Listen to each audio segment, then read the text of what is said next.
घुटने पर झुका दिया। कोई कारण नहीं कि मैं आप पर भरोसा ना करूं कि एक दिन आप गोदी मीडिया की इस गुलामी से बाहर आएंगे। आप हमेशा इस गुलामी में नहीं रह सकते। इसके मैंने इस्तीफा दे दिया है। नमस्कार, मैं रवीश कुमार अब आपको उस चैनल पर सुनाई नहीं देगा। नमस्कार, मैं रवीश कुमार। नमस्कार, मैं रवीश कुमार। आपका अंदाज़ा सही है कि क्या कहने जा रहा हूं, लेकिन गुजारिश है कि जो भी कह रहा हूं उसे धीरज के साथ सुनिएगा। भारत की पत्रकारिता में स्वर्ण युग तो कभी था भी नहीं, लेकिन आज के दौर की तरह भस्म युग भी नहीं था। भस्म युग से मेरा मतलब है जहां इस पेशे की हर अच्छी बात तेज गति से भस्म की जा रही हो।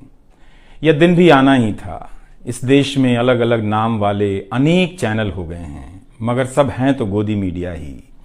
उसका परिवेश, उसका इकोसिस्टम, पत्रकारिता का और माहौल सब खत्म कर दिया गया है। मगर पत्रकारिता करने और कराने का दावा भी सब कर रहे हैं। खासकर वो भी कर रहे हैं जो उसी सत्ता का हिस्सा माने जाते हैं, उसी के रूप में देखे जाते हैं, जिसकी ताकत से हर दिन पत्रकारिता इस देश में कुचली जा रही है। जब वो कहे कि वो उच्च स्तरीय पत्रकारिता करना चाहता है, तब ऐसा दावा करने वालों को जरा संदेह की निगाह से देखिए। गोदी मीडिया और सरकार भी पत्रकारिता का अपना मतलब आपके ऊपर थोपना चाहती है। अगर इसका मतलब किसी भी रूप में वही है, तब आप एक बार फिर से झांसे में आने वाले हैं। इस वक्त अपने संस्थान को लेकर कुछ खास नहीं कहना चाहता, क्योंकि भावुकता में आप तटस्थ नहीं होते, ऑब्जेक्टिव नहीं हो सकते हैं। एनडीटीवी में 26-27 साल गुजारे हैं। इतनी लंबी यात्रा के अपने उतार चढ़ाव भी हैं। अनेक साथी, वरिष्ठ, कनिष्ठ सब शामिल हैं। कितने लोगों ने साथ दिया है। इन अनुभवों के बारे में कभी भी वस्तुनिष्ठ तरीके से नहीं बोला जा सकता, और आज के दिन तो बिल्कुल नहीं, क्योंकि कई बार तथ्यों के साथ भावनाएं मिल जाती हैं और भावनाओं के तूफान में बहुत सारे तथ्य छूट जाते हैं। बेहतर है कि इसे संक्षिप्त ही रहने दिया जाए। जो आदरणीय शख्स हैं उन्हें मैं याद कर ही रहा हूं। काफ़ी सारी शानदार यादें हैं एनडीटीवी में, अब दोस्तों के बीच सुनने सुनाने के काम आएंगी। आज के दिन किसी एक व्यक्ति का नाम लेना मुश्किल हो रहा है, तब जब आपके पेशेवर जीवन में अनेक लोगों का हाथ हो। कैसे एक का नाम ले सकते हैं? मैं जानता हूं कि पूर्व सहयोगी, मौजूदा सहयोगी सब मुझ में अपना हिस्सा देखते हैं, और वो सही भी है। मुझे सभी से कुछ ना कुछ मिला है। मैं सबका ही आभारी हूं। इसलिए एक का जिक्र कर बाकी को छोड़कर आप न्याय नहीं कर सकते, खासकर ऐसे दिन। वैसे भी इस वक्त तो हर चेहरा ही अच्छा नजर आ रहा है, क्योंकि सबने मेरे अनुभवों को, मेरे जीवन को समृद्ध किया है। बेटी विदा होती है तो वो दूर तक पीछे मुड़कर मायके को देखती रहती है। मैं इसी स्थिति में हूं। अभी मुड़कर देख लेने दीजिए, फिर कभी विस्तार से एनडीटीवी की बात करूंगा, लोगों के बारे में और एनडीटीवी के बारे में, डॉक्टर रॉय, राधिका रॉय के बारे में भी। मैं कई लोगों की प्रतिक्रियाएं पढ़ रहा था। बहुत सी बातें तो मुझे आज ही पता चली। हैरानी हुई कि हर किसी के पास एनडीटीवी का एक अलग ही किस्सा है। वाकई उन 27 वर्षों के बारे में ठहर कर और संभल कर बात करने की जरूरत है। एनडीटीवी ने एक चीज सिखाई कि टीवी में और टीवी का एक ही मतलब होता है, टीम। एंकरों के स्टार बनाए जाने के बाद यह धारणा टूट गई, मगर आज भी टीवी के बुनियाद में यही है कि जितनी अच्छी टीम होगी उतना अच्छा काम होगा। अभी इस बात को यहीं रहने देता हूं, कभी किसी और वक्त के लिए, तब जब आप भावुक ना हों, तब जब मैं भावुक ना हूं कि एनडीटीवी छूट रहा है। अगस्त 1996 में एनडीटीवी से औपचारिक रूप से जुड़ा था। अगस्त 1996 में ट्रांसलेटर के रूप में, अनुवादक के रूप में। लेकिन उसके पहले कई महीनों तक मैं यहां चिट्ठियां छांटता रहा। बोरे में चिट्ठियां आती थीं और मेरे पास रख दी जाती थीं। तब दर्शक पोस्ट बॉक्स में चिट्ठियां भेजा करते थे। देश भर से दर्शक अपने हाथों से अलग अलग कार्यक्रमों के एंकरों को लिखा करते थे। इन्हें पढ़ते हुए मैंने टीवी के कार्यक्रमों के आसपास दर्शकों को बनता देख रहा था। मेरा काम था उनकी बारीक नजर से लिखी गई चिट्ठियों पर रिपोर्ट बनाना और एंकरों या कार्यक्रम के प्रोड्यूसर को सौंप देना। दिहाड़ी का काम था, उसी के हिसाब से मजदूरी मिलती थी, पैसे मिलते थे। मेरी जिंदगी में यह काम आज भी जारी है। आज भी आप मुझे सैकड़ों की संख्या में मैसेज लिखते हैं, हाथ से लिखी चिट्ठियां भी आती हैं, बहुत अच्छी लिखावट में। मैं ज्यादातर मैसेज पढ़ता भी हूं और सभी के नहीं तो बहुतों के जवाब देने की कोशिश करता हूं। कई बार तो अपनी निराशा भी आपसे साझा कर देता हूं। मैं आपके बीच आकर अपने मन का भाव नहीं छिपाता, क्योंकि मैं आपके बीच बताने के लिए आता हूं। अगर खुद को ही छिपाने लगा तो वह पूरा बताना नहीं होता है। मुझे तो लगता है कि कई हजार दर्शकों के पास मेरे लिखे हुए जवाब होंगे। उंगलियों में दर्द रहने के कारण इन दिनों जवाब देना कम कर दिया है। तो एक तरह से जिन चिट्ठियों से एनडीटीवी में मेरी शुरुआत होती है, उनका आना जाना आज भी जारी है, आज तक जारी था। वो काम आगे भी जारी रहेगा, लेकिन इतने सारे सुझावों, जवाबों, अपेक्षाओं, शिकायतों और डांट के बीच सोना, जागना और जीना मुझे आपके हवाले करता चला गया। मैं खुद के पास तो रहा ही नहीं, आपके बीच गया तो घर ही नहीं लौटा। शायद अब कुछ वक्त मिलेगा खुद के साथ रहने का। आज की शाम एक ऐसी शाम है जहां चिड़िया को उसका घोंसला नजर नहीं आ रहा, क्योंकि कोई और उसका घोंसला ले गया है। मगर उसके सामने थक जाने तक एक खुला आसमान जरूर नजर आ रहा है। तो खैर, उसके बाद अनुवादक बना और कई पत्रकारों की रिपोर्ट का अंग्रेजी से हिंदी में अनुवाद करता रहा। इसके बाद मैं रिपोर्टर बन गया और फिर मेरी दैनिक रिपोर्ट की अलग यात्रा शुरू होती है। रवीश की रिपोर्ट से काफी कुछ सीखने को मिला। तो इस तरह से यह एनडीटीवी में ही संभव हुआ कि एक चिट्ठी छांटने वाला इसके एक चैनल का ग्रुप एडिटर समूह संपादक बनता है और आज उसे छोड़ रहा है, इस्तीफा दे रहा है। बहुत बड़ी बड़ी शक्तियां पीछे खड़ी हैं इस एक पत्रकार के पीछे। तो स्वाभाविक है कि ये नौबत आनी थी, इसका अंदाजा मुझे पहले भी था। लेकिन जिस दिन आता है उस दिन अच्छा तो नहीं लगता है। लेकिन मैं आपसे यह भी कहना चाहता हूं कि जब भी मेरे बारे में मूल्यांकन करें, इस बात की सहानुभूति मुझसे ना रखें कि मैं चिट्ठी छांटता था। मैं उनकी तरह नहीं हूं कि अचानक चाय बेचने की बात करने लग गया। उतर रहा हूं जहाज से, बात कर रहा हूं चाय बेचने की। सहानुभूति के लिए या फिर अपने संघर्ष को महान बताने के लिए मैं ऐसा नहीं करना चाहता। इस देश में हर किसी का संघर्ष ही पहाड़ चढ़ने के जैसा है। आप एम्स के बाहर मरीज जो खड़े हैं, उनके परिजन जो खड़े हैं, उनसे मिल लीजिए।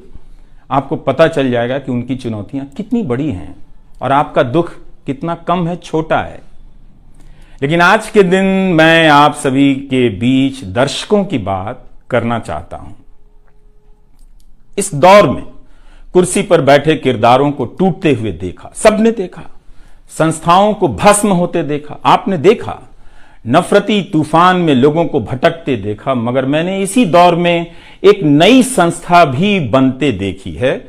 वह संस्था है जनता की संस्था, दर्शकों की संस्था। दर्शक ही अपने आप में इंस्टीट्यूशन बन जाते हैं। आप दर्शकों की संख्या भले कम है, मगर आप दर्शकों ने मिलकर जर्जर किए जा रहे इस लोकतंत्र में जनता नाम की संस्था का पौधा सूखने से बचा लिया।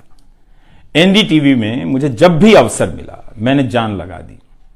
मैंने कभी उन अवसरों को अपने लिए नहीं देखा, बल्कि यही सोचा कि यह अवसर मुझे आप दर्शकों के लिए मिला है, इसलिए उन सभी अवसरों को आप दर्शकों की कहानियों से भरता चला गया और मैं आप दर्शकों का होता चला गया।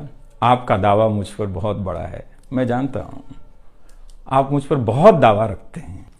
मेरे आसपास आप दर्शकों की वजह से एक न्यूज रूम बन गया था, पब्लिक न्यूज रूम, जो दफ्तर के भीतर नहीं, आपके घरों में था, आपके दिमाग में था।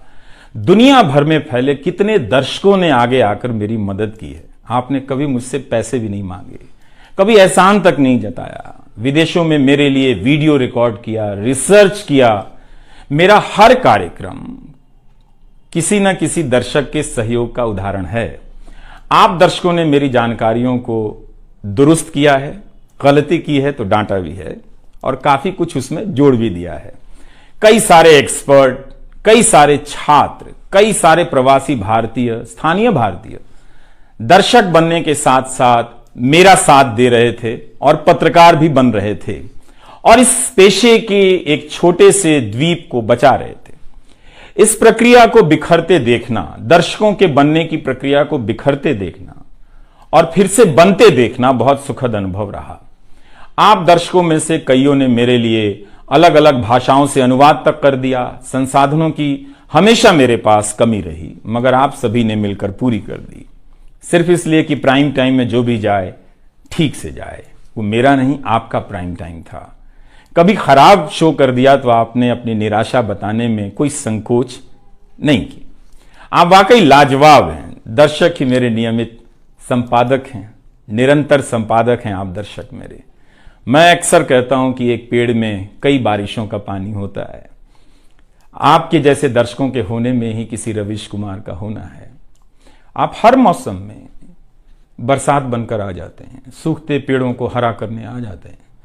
आज आपकी बदौलत यूट्यूब पर, ट्विटर पर कितने ही पत्रकार खड़े हो गए। आप उन सभी के पीछे खड़े हैं। आज कई वेबसाइट हैं जिन्हें आप सब्सक्रिप्शन के बहाने आर्थिक मदद देते हैं।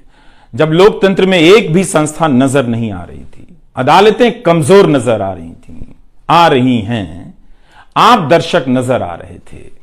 आज के दौर में आप ही पत्रकारिता के सबसे बड़े संस्थान हैं। पत्रकारिता अब संस्थानों में नहीं बची है, आप जैसे दर्शकों के बीच बची हुई है, जिनकी मदद से आज पत्रकार सवाल पूछ रहे हैं। यही आपका इस वक्त में सबसे बड़ा योगदान है। हो सकता है कि कोई जनता की आवाज को पूरी तरह कुचल दे, उसकी आवाज पर धार्मिक नफरतों की आंधी धूल को भर दे, ढक दे, लोकतंत्र को मिटा दे, मगर आप दर्शकों का होना हौसला देता है कि लोकतंत्र भले खत्म हो जाए मगर उसकी चाहत कभी खत्म नहीं होगी, क्योंकि आप जैसे दर्शक अपनी जवाबदेही को, जिम्मेदारियों को बहुत खूब समझते हैं। इस मुश्किल वक्त में आपने एक पत्रकार पर भरोसा किया, उसे कितना प्यार दिया। कई बुजुर्ग माओं ने मेरे बाल सहला दिए, गाल छू लिए, तो किसी ने मेरे गमले में गुलाब के फूल लगा दिए, किसी ने चने का सत्तू भेज दिया कि मेरी सेहत ना खराब हो, किसी ने शहद भेज दी, किसी ने धूप में खड़े देखा तो सर पर गमछा तान दिया और छाता खोल दिया, किसी ने जेब में कलम रख दी, महंगी कलम। आज के दिन मैं एनडीटीवी से ज्यादा आप दर्शकों को याद करना चाहता हूं। आपके बिना मैं कुछ नहीं कर पाता। मुझे आप दर्शकों पर नाज है। कई बार लगता है कि मैं संस्था का कम, आप दर्शकों का प्रतिनिधि ज्यादा हूं। मुझे काम करने की आजादी मिली संस्था में, निर्बाध आजादी, और उस आजादी को मैंने हमेशा संभाल कर रखा, क्योंकि आपकी तेज नजर मुझ पर थी। खुद को काफी संभाला कि कुछ गलती ना आ जाए, कुछ मुझसे चूक ना हो और मुझ में अहंकार ना आ जाए और बदले में आजादी चली जाए। मेरे आगे दुनिया बदलती रही, मगर टेस्ट मैच के खिलाड़ी की तरह पिच पर टिका रहा। पर अब किसी ने मैच ही खत्म कर दिया है, उसे T20 में बदल दिया है। जनता को चवन्नी समझने वाले जगत सेठ हर देश में हैं, इस देश में भी हैं। अगर वो दावा करें कि आप तक सही सूचनाएं पहुंचाना चाहते हैं, तो इसका मतलब है कि डॉलर अपनी जेब में रखकर आपकी जेब में चवन्नी डालना चाहते हैं। पत्रकार एक खबर लिख दे तो जगत सेठ मुकदमा कर देते हैं और फिर सत्संग में आकर प्रवचन भी देते हैं कि वे पत्रकारिता का भला चाहते हैं। आप दर्शक इतना तो अपना भला समझते होंगे। इसलिए आज मैं अपने संस्थान से ज्यादा आप दर्शकों को याद करना चाहता हूं। मुझे हमेशा लगता था कि हिंदी का पत्रकार छत क्यों नहीं छुपाता है।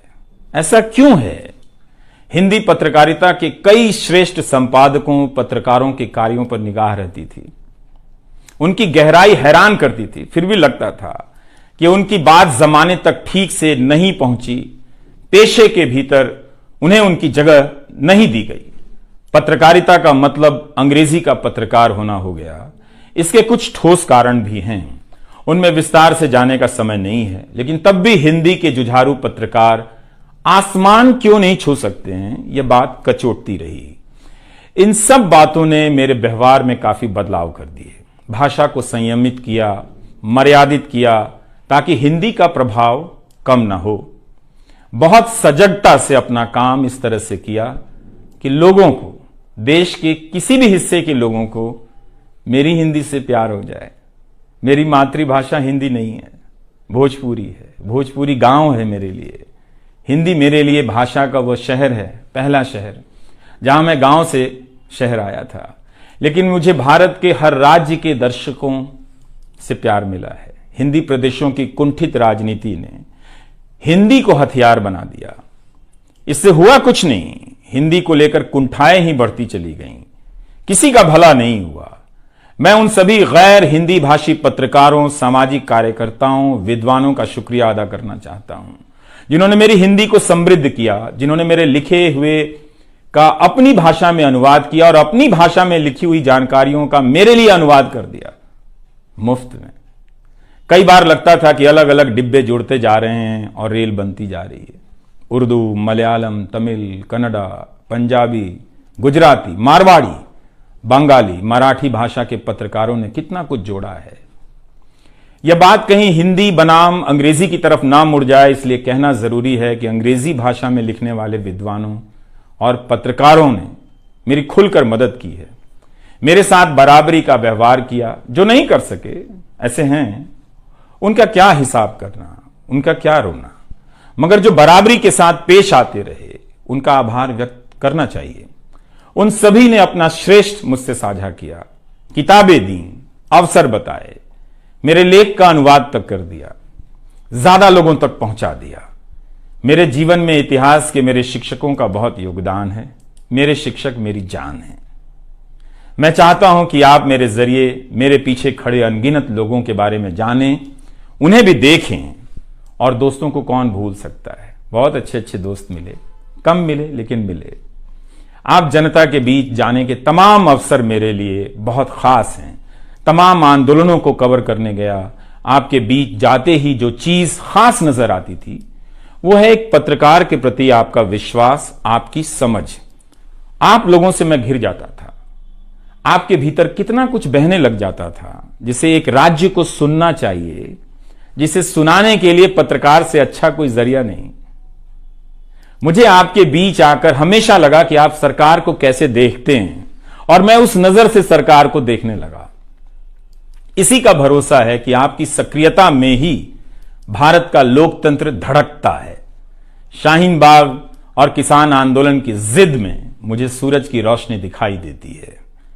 आपको जनता बनते हुए देखा है। मेरा विश्वास गहरा होता चला है कि तंत्र भले खत्म हो जाए, लेकिन जनता के बीच जन बचा हुआ है। एक दिन यही जन आज से बेहतर तंत्र बना लेगा। आज कुछ लोगों को यकीन हो गया है कि सारा तंत्र उनके कब्जे में है। अब जन का कोई मोल नहीं। मीडिया को खत्म कर विपक्ष और जनता को खत्म किया जा चुका है। ऐसा सही भी है, मगर यही शाश्वत नहीं है। एक ना एक दिन जब लोग अपनी नफरतों से जर्जर हो जाएंगे, उनकी नफरतें उनके शरीर से दरकने लग जाएंगी, तब उन्हें किसी नई जमीन की तलाश होगी, किसी पत्रकार की याद आएगी। नफरत की गुलामी से बाहर आने का रास्ता आप ही बनाएंगे, आपको ही बनाना है। एनडीटीवी में मैंने लिखना, बोलना सीखा, दिखना सीखा, अच्छे कपड़े पहनना सीखा, टाई पहननी सीखी। बस केवल डांस नहीं आया, क्योंकि काम से वक्त ही नहीं मिला। आप सीख लीजिएगा। आज के दिन मैं अपनी महिला सहयोगियों को खास तौर से याद करना चाहता हूं। काम के प्रति ईमानदारी, टिक कर काम करना और पेशे की नैतिकता की समझ मुझे अपनी महिला सहयोगियों से मिली है, और मैंने उनसे चुरा भी ली है। उनसे मेरी सामाजिक और नैतिक समझ बहुत बेहतर हुई। मेरी इस यात्रा में बहुत सी समझदार औरतें और लड़कियों के अनुभव शामिल हैं। मेरी जीवन साथी का भी, मेरी बेटियों का भी, मेरे सास ससुर ने बहुत साथ दिया ताकि मैं बाहर जाकर रिपोर्ट कर सकूं। मेरी माँ, मेरी भाभी, मेरे परिवार के सदस्यों ने भी ठठेरे की तरह सब ने पीट पीट कर पीतल से बर्तन बना दिया। यह मैं इसलिए भी रेखांकित कर रहा हूं कि पत्रकारिता के पेशे में मर्द ही नहीं, मर्दवादियों का कब्जा है। उनकी आक्रामकता के बीच कई बार दम घुटता था। इतनी आक्रामकता के बीच आप रचनात्मक हो ही नहीं सकते, संवेदनशीलता आ ही नहीं सकती। इस पेशे में तमाम महिला सहयोगियों ने मुझे मर्दों की आक्रामकता से बचा लिया। अगर आप इस पेशे में आ रहे हैं, विद्यार्थी हैं, तो हमेशा अपनी महिला सहयोगियों के साथ सलीके से पेश आइए, उनकी काबिलियत को स्वीकार कीजिए, तारीफ कीजिए। प्राइम टाइम के वक्त अक्सर कहा करता था, मुझे काम करने दो, 9 तो 9 बजे ही बजते हैं। सुबह उठते ही मेरे दिमाग में रात के 9 बजने लग जाते थे। मैं टाइप करने लग जाता था, रोज 5000, 6000, 7000 शब्दों की टाइपिंग। अब शायद 9 ना बजे, प्राइम टाइम ना हो। मुझे पता नहीं है कि अब 9 बजे क्या करूंगा। मुझे टीवी से बहुत प्यार है, इस माध्यम से दिल लग गया था, शायद इसी वजह से दिल टूट रहा है। वो लाल माइक याद आता रहेगा। अब वो लाल माइक नहीं होगा। मैं जानता हूं कि आप दर्शकों की आदतों में मैं शामिल हो गया हूं। आप काफी तकलीफ में थे कि मेरा क्या होगा, मैं क्या करूंगा, मैं प्राइम टाइम क्यों नहीं कर रहा हूं। मुझे लगा कि चुपचाप किनारे हो जाना चाहिए। धीरे धीरे मेरे नहीं होने की आदत आपको डाल देनी चाहिए। इसलिए कई दिनों से प्राइम टाइम नहीं कर रहा था, ताकि आप मुझे कुछ भूल सकें। मगर आप हैं, मानते ही नहीं। हर रात 9 बजे के बाद मैसेज करने लग जाते हैं कि कहाँ हो, बीमार तो नहीं हो, सब ठीक तो है, एनडीटीवी में क्या चल रहा है, आप अच्छे हैं। तो भारत का मीडिया स्पेस बदल चुका है। उन हजारों युवाओं की सोचिए जो पढ़ाई पत्रकारिता की कर रहे हैं, लाखों रुपए लगा रहे हैं, मगर उन्हें काम दलाली का करना पड़ेगा, क्योंकि इसके लिए अब कोई सांस्थानिक जगह नहीं बची है। इसी के बीच जो आने वाले पत्रकार हैं, जो इस वक्त पत्रकार हैं, सभी को जूझना है। कोई घुट रहा है तो कोई इस पेशे को छोड़ रहा है। कई लोग कहते हैं कि नौकरी की मजबूरी के अलावा पत्रकार बनने की कोई दूसरी शर्त नजर नहीं आती, कोई उत्साह नहीं है। यहां तो जस्टिस तक कह रहे हैं कि जमानत देने पर जजों को टारगेट किए जाने का डर लगता है। जब जज को ही डर लगता है, तब फिर इस दौर में यह बोलना भी गुनाह है कि मुझे डर नहीं लगता है। एक डरा हुआ पत्रकार मरा हुआ नागरिक पैदा करता है। इसलिए बोला कीजिए कि हमें डर नहीं लगता है। आप उस देश के नागरिक हैं जिसने नंगे पांव ब्रिटिश साम्राज्य को घुटने पर झुका दिया। कोई कारण नहीं कि मैं आप पर भरोसा ना करूं कि एक दिन आप गोदी मीडिया की इस गुलामी से बाहर आएंगे। आप हमेशा इस गुलामी में नहीं रह सकते। इसकी गुलामी से आपको लड़ना ही पड़ेगा। यह सबकी लड़ाई है। इस लड़ाई के बिना आप दुनिया में सर उठाकर नहीं चल सकते। आपकी यही पहचान होगी कि आजाद देश के गोदी मीडिया के गुलाम हैं। इसके खतरे की गंभीरता को समझिए। कानून की आड़ में अब अधिकार कुचले जा रहे हैं, अभिव्यक्तियों को रौंदा जा रहा है, ताकि सारे अवैध काम वैध नजर आए। इस समय मेरे रास्ते निश्चित नहीं हैं। निश्चित हैं तो सिर्फ हौसला है। उसका भी क्या भरोसा, कभी आसमान में होता है, कभी पाताल में। एक YouTube चैनल बनाया रवीश, इसे सब्सक्राइब कीजिएगा। अब मैं YouTube पर ही नजर आऊंगा, एनडीटीवी इंडिया पर नहीं। किसी संस्था के साथ मर्यादाएं बहुत अलग होती हैं, फ्रीलांस और आज़ाद जीवन की अलग। लेकिन इस बार परिवार के साथ थोड़ा वक्त बिताना चाहता हूं, जीना चाहता हूं। मैंने इस्तीफा दे दिया है। नमस्कार, मैं रवीश कुमार अब आपको उस चैनल पर सुनाई नहीं देगा। नमस्कार, मैं रवीश कुमार।